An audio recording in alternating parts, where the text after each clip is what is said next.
My name's Lindsay Ezard and I live in St Arnaud. This property is known as Barradoo. Well, it's a grazing block, it's about 128 hectares and I lease it out, so it's an economic proposition, but I've always sort of thought that it was low productivity. I've sort of always had in my mind that I wouldn't mind putting it under trees, putting it back into the bush. When farmers are going through tough times, they like things to look at least nice, and you're going out into a dry paddock, feeding stock every day. If you can come in and the trees are growing and you got a windbreak where there was an ugly old scar before, then you feel a little bit better about yourself and about your land.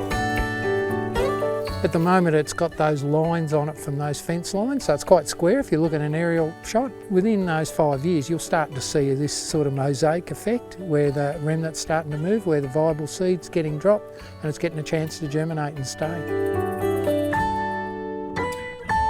The simplest process that I've ever been involved in, that's why I was thinking, is this for real? You know, this is not very bureaucratic at all, and the people that came out knew their stuff. And they weren't trying to push a particular barrow. They were interested in what you were doing, but they really weren't saying, oh, we've got to get 50 or 100 hectares, you know, to make this more valuable. I'd tell people to just put your toe in the water and have a crack at it. I